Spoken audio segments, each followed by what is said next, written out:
नमस्कार मित्रों। आज मैं ऐसे ही सोच रहा था कि सुख क्या है, किस चीज़ में हमें सुख मिलता है। जैसे सरकार ने तो बहुत सारी व्यवस्थाएं हमारे लिए कर दी हैं, अच्छे अच्छे स्कूल खोल दिए, कॉलेज खोल दिए, बढ़िया सड़कें बना दी, बहुत अच्छी व्यवस्थाएं कर दी हैं सरकार ने। और अभी तो सुन रहे हैं कि 400 वस्तुओं पर कर भी कम हो जाएगा, कारें सस्ती हो जाएंगी, एसी सस्ते हो जाएंगे, तमाम ज़िंदगी के साजो सामान सस्ते हो जाएंगे। सुना है कि पिछले 8 साल में 8.5 लाख नौकरियां दी हैं सरकार ने। चलो मान लिया जाए कि ये भी बड़े सुख का कारण है, तो क्या हम सब सुखी हो गए? मैं तो देखता हूँ, अच्छे अच्छे अधिकारियों को देखता हूँ। हमारे शहर में ही एक बड़े वरिष्ठ आईएएस अधिकारी थे, उनके 2 बेटे थे, दोनों क्रिपल्ड थे, विकलांग, और वो 25-30 की उम्र तक दोनों समाप्त हो गए। ईश्वर उनकी आत्मा को शांति दे। वो अधिकारी महोदय भी अब नहीं रहे। बहुत बड़े अधिकारी थे, बड़ा वैभव था उनका, बड़ा रुतबा था, लेकिन सुख, किस तरह से सुखी थे मुझे तो लगता नहीं। गालिब का एक शेर याद आता है कि हजारों ख्वाहिशें ऐसी कि हर ख्वाहिश पे दम निकले, बहुत निकले मेरे अरमान, लेकिन फिर भी कम निकले। और आगे वो कहते हैं, निकलना खुल्द से आदम का सुना था हमने भी, लेकिन बड़े बेआबरू होकर तेरे कूचे से हम निकले। तो सुख जो है ये कहाँ है? मुझे लगता है कि सुख की खोज हम निरंतर करते चले आ रहे हैं, लेकिन सुख एक ऐसी परिकल्पना है जो शायद ही कभी पूरी होती हो। जैसे चिन्मयानंद जी के कुछ उद्धरण में पढ़ रहा था, बल्कि मैंने उनका अनुवाद किया, तो उसमें एक उद्धरण कुछ ऐसा था कि विनम्रता एक ऐसी चीज़ है कि जिस क्षण हम सोचते हैं कि हम विनम्र हो गए, उसी क्षण हम उसे खो देते हैं। ये सुख भी ऐसी चीज़ है, जब हमें लगता है कि अब हम सुखी हो गए, उसके या हमने कोई उपलब्धि हासिल कर ली, उसके अगले ही लम्हे हमें ऐसा लगता है कि अब हमें कुछ और चाहिए। तो ये सुख जो है ये सीढ़ी दर सीढ़ी ऊंचा उठता जाता है और हम उसकी तलाश में उसके पीछे पीछे अनुधावन करते रहते हैं, उसके पीछे भागते रहते हैं। ये है सुख। सच कहें तो सुख एक ऐसी स्थिति है जहां हम ये मान लें कि बस अब हो गया। जैसे सैचुएशन जिसे कहते हैं, संतृप्ति। जब हम संतृप्त हो जाते हैं तो हम उस अवस्था को प्राप्त कर लेते हैं जिसे हम सुख कह सकते हैं। तो इसकी जो पूर्ति है वो बाहर से नहीं हो सकती, या हो भी सकती है तो उसके लिए व्यवस्थाएं ऐसी होनी चाहिए जो परस्पर पूरक हों। जैसे मैंने कहा कि सरकार ने तो बहुत अच्छी सड़कें बना दी, बहुत अच्छा इंफ्रास्ट्रक्चर दे दिया, बिजली खूब आती है, सब कुछ है, लेकिन साथ ही सरकारी शराब के ठेके भी खोल दिए। तो जो पीने वाले भाई लोग हैं वो अधिक मात्रा में पीकर उन्हीं शानदार सड़कों पर कई बार पलटे हुए भी मिलते हैं। कई बार उनका शरीर पलटा रहता है, कई बार उनकी गाड़ी पलटी रहती है। तो ये सुख का जो अतिरेक है, जो हमें गड्ढे में ले जाता है, ऐसे सुख से क्या लाभ? अभी 3-4 दिन पहले हमारे सुपुत्र सड़क पर जा रहे थे बाइक से, और उनके पीछे से एक ब्रेज़ा आई, ब्रेज़ा कार, वो लहराती हुई उनको ओवरटेक करके आगे निकली और एक बाइक वाले को उसने पीछे से मार दिया। बाइक वाला 8-10 फीट ऊंचा उछला और वो ब्रेज़ा लहराती हुई आगे निकल गई। जाहिर सी बात है कि ड्राइवर पिए हुए था।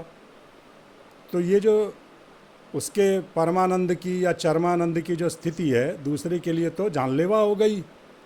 तो ऐसा चरम आनंद किस काम का?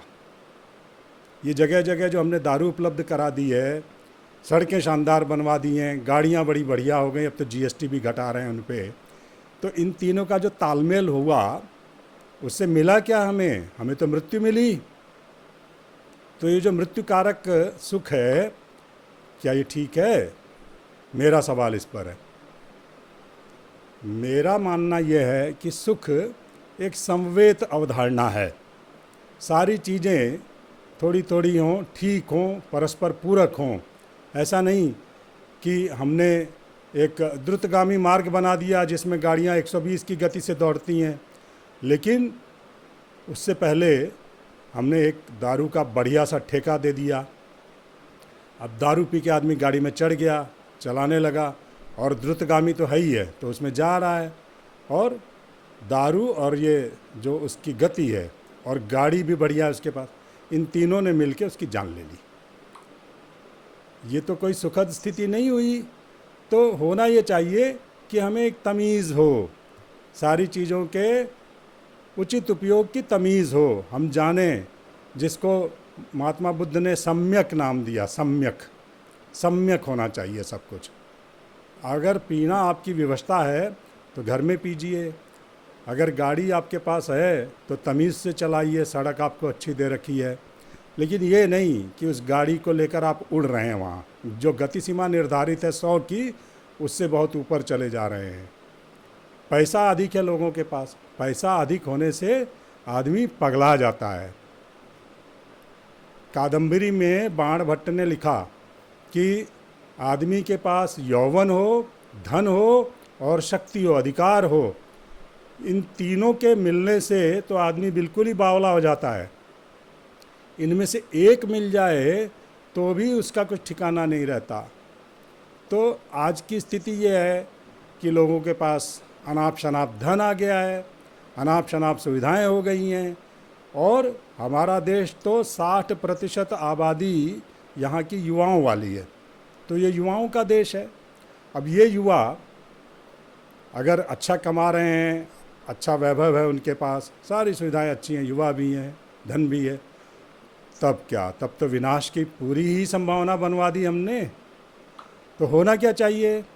होना ये चाहिए कि हमारे युवाओं को तमीज़ हो, वो जाने कि ये जो नया नया पैसा आया है, ये जो हमें स्वतंत्रता मिली है लोकतंत्र के नाम पर, और ये जो इंफ्रास्ट्रक्चर हमारी सरकार ने हमें मुहैया कराया है, इसका सलीके से इस्तेमाल कैसे करना है। अगर हम ये इस्तेमाल करना नहीं जानेंगे तो ये सारी चीज़ें मिलकर हमारे लिए विषतुल्य हो जाएंगी, जानलेवा हो जाएंगी। तो सुख इसमें है कि हम अपने नागरिकों को सुसभ्य बनाएं। अगर हम सुसभ्य नहीं हैं तो चाहे सरकार जो भी दे दे, हमें जैसा भी दे दे, सोने के पालने में हमें झुलाए, हम सुखी नहीं होने वाले। हम केवल दुख का सृजन कर रहे हैं अपने लिए। इस चीज़ को समझने की आवश्यकता है। इसको हम सुनिश्चित कैसे कर सकते हैं? इसको सुनिश्चित कर सकते हैं हम अच्छी शिक्षा से। शिक्षा जो केवल हमें फार्मूले जोड़ना ना सिखाए, शिक्षा जो हमें संस्कारित करे। लेकिन हो ये रहा है कि अब हमारे बीच संवाद ही नहीं बचा। हम संवादहीन समाज हो गए। सच कहें तो समाज ही नहीं बचा। व्यक्ति हैं और एक व्यवस्था है। बीच में जो परिवार था वो तो अब एक तरह से रहा ही नहीं। माता पिता अपने बच्चों से बात करते डरते हैं, और बच्चे भी माता पिता को कुछ नहीं समझते।